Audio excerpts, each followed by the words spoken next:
sons and daughters. Hello, ladies and gentlemen, and welcome to the Aurora Smedley podcast, where I talk about what the world needs to hear. And in today's episode, I'm going to be discussing the energy of things and spaces and how detecting the energy of these things and spaces can be supportive of your health, your life, your well-being, and basically how our attentiveness to this can help us shape our life more intuitively. In the last episode, I spoke about how you can connect to and read the energy of people. But now I'm going to speak to reading the energy of things and places so that we can discern useful information that will be supportive of our path. So I'm going to start out by speaking about a topic that you may be familiar with, but I think I will be speaking to this topic in a way that is a little different than what you've heard before. And this is the concept of energetic resonance. So I touched on this a little bit in my conversation about the energy of people. But now in relationship to the energy of things, I'm going to point out that certain things, certain items are going to be resonant with you on an energetic level. And this is because these things belong in your life for whatever reason. Things that resonate with you on an energetic level are calling to you because they communicate with you on the level of your soul, on the level of your energy body. So when you feel energetic resonance to things, places, to foods, etc., the energetic resonance that you feel is because this thing is perhaps vibrating at a similar frequency as you, or this is related to your soul's path, or that this is resonant with your soul in some way that is beneficial for your soul and your soul's development.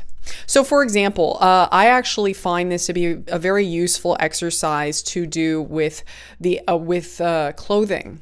So with clothing, the way that I shop is that I will sometimes set an intention before I go in, saying that I want to find the thing that is true for me.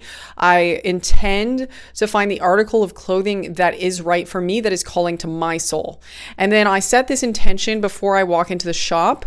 And then I will walk into the shop and usually walk straight in and grab the first thing that I touch. And usually that thing is the correct thing.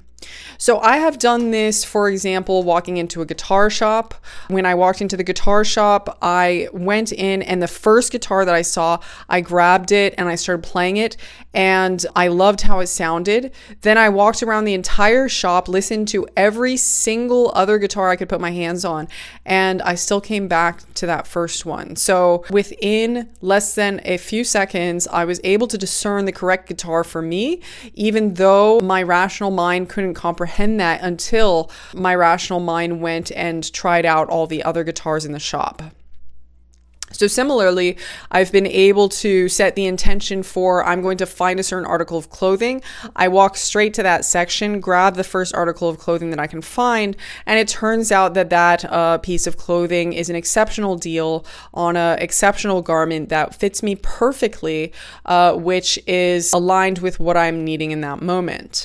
And when I feel drawn to clothing like this, when I set these kinds of intentions, then this makes our shopping experience more efficient, because then instead of it being driven from the conscious mind, we are allowing energetic information and energetic consciousness to guide us to the exact right item. This can also be used, this kind of intention can also be used to find the right people, to find the right jobs, to find the right situations, to find the right places, the right restaurants, the right food, etc. But when we set the intention and open ourselves up to the resonant item, then that resonant item is the thing that is aligned for who we are in that moment and or for our personal stage of development. Something that I have found as well is that my fashion tastes have evolved over time to reflect who and what I am in that moment based off of what is resonant for me at that time. I have found that during certain periods of my life, I go through different quote unquote fashion sense phases.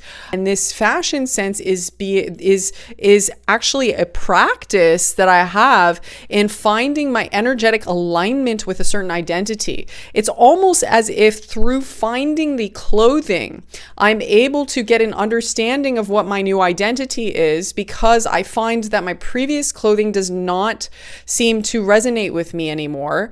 And so then I start to ask the question, what resonates with me now then? And then when I find what resonates with me now, I start to gain clues as to what my next evolutionary process is. So it's like, oh, okay, I'm starting to feel more drawn to this kind of clothing, to these kinds of aesthetics, to these kinds of colors, to these kinds of textures, to these kinds of patterns. What does this represent about who I am and what I'm growing into? So this becomes a reflective practice through which I can reflect on my evolving identity through understanding what kind of clothing I am being drawn to. So this is a very useful practice that I have found. This is actually beneficial that I've found into understanding what I'm evolving into. Actually, I'm going to go on a little bit of a tangent here. I'm feeling a little guided to go in this direction, but this is a little side tangent, is that as we go through these evolutionary processes, we need to understand that evolutionary processes on the level of soul cannot be guided from the conscious mind and intention. We cannot choose what we want, so to speak. What we want is delivered to us by the universe, and then through our intention, through our action, through that, we are able to manifest that which is our next stage. Our next stage does not come from a place of conscious choice. Our next stage comes from a place of what the universe is transmitting to us. And then through our conscious choice, we are able to manifest that through our actions. So I guess as you are going through your own evolutionary process, because we all are, recognize that the evolutionary process is organic. The evolutionary process is something that is shaped by universal consciousness, by your higher self, and not by your conscious mind. But your conscious mind plays a role in actually manifesting this new self into physical reality. Okay?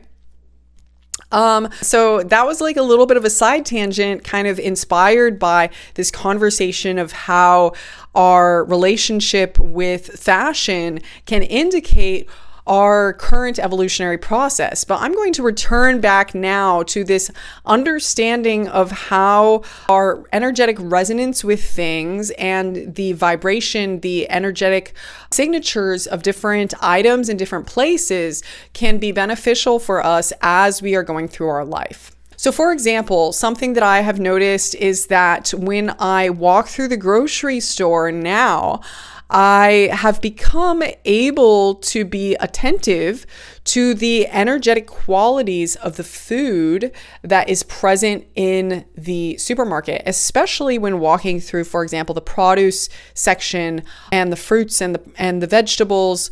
When you walk through this section, you're going to feel, once you become more energetically sensitive, you will start to notice that certain items have more life in them. They have stronger chi. We start to get a sense of how much life force is in these individual fruits and vegetables and what is the nature of their energy. You will start to have the sense that some fruits and vegetables have more life in them, that they have more chi in them. Obviously, when certain vegetables are starting to go bad, they have less chi. But then you'll also have the sense that certain vegetables, certain fruits will have more chi in them because they were grown in better ways, or simply because that plant perhaps had more energy in it, etc. So basically, as we become more attentive to this enables us to select foods that are quote unquote higher vibrational, that have more life in them, that will be of greater service to our bodies. But this same principle can be applied to any item as well as to people. I spoke previously about people having a good vibe or a bad vibe. Typically, when people have a good vibe, what you are sensing is that they are full of life, that they are full of chi, that there is a lot of chi in their energy field because the life force of the universe is animating them more than other people. They are a pure expression of chi for them. So then going into the energy of things and places, I'm going to point out as well that you're going to get certain energy from certain kinds of media, from certain books. When you open the cover of certain books, you're going to feel that that book is transmitting different information to you on an energetic level than other books are. So similar to what I discussed about being drawn to the right clothing, this same principle can be applied to being drawn to the right books. For instance, a book that I experienced this with is The Creative Act by Rick Rubin. I walked by in Barnes & Noble and there was a big pile of other books, right? So there was a million books that I could have looked at, but I felt that there was a resonance of this book that seemed unusual. And so I went over there and I picked it up and I felt drawn to this book for some reason. You know, it so happens that I'm an artist. It happens that Rick Rubin is a famous producer, that it was exactly speaking about the creative process in a way that is very profound. It's a book that I highly recommend. But this resonance that I felt with this book was something that happened on an energetic level first before I even opened the book. So the next thing is that we can also sense this same kind of thing with places as well. So when you go into certain environments, certain places, certain workplaces, you're going to feel that there's a different energy embedded in that workplace, in the actual space, the actual room of a house, for example. Certain rooms in certain houses have different energy because of the different things that have happened there. Right? So if there was an argument in the room before, if there was a lot of fighting in that place before, you might feel a dissonant kind of energy from that space. If you're in a place that is sterile and a place that doesn't care about its people, you're going to feel that kind of energy in the space rather than a nourishing kind of energy where there's a sense that people love each other. So there's a different kind of energy that you're going to feel in the space because of what is going on there. So this is where this attentiveness that we have to the energy of places, of things, of food can be beneficial to our health, our well-being, and for us being drawn to the right things and environments that are correct for our soul.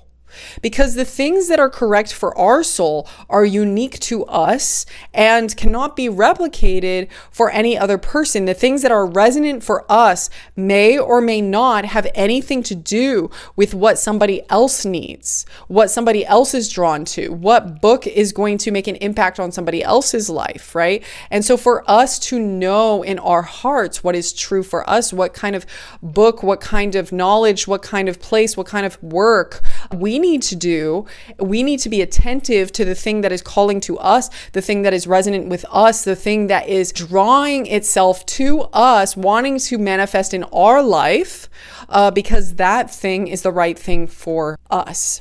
And this way, it is through this kind of energetic and intuitive resonance that you can begin to find a life that is starting to shape itself in the shape of your own energy field, in the shape of what you are bringing to the world, in the shape of what you are here to do. Okay, so thank you so much for listening to this podcast.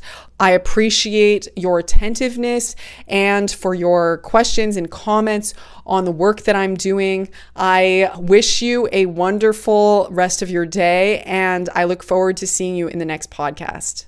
Thank you very much.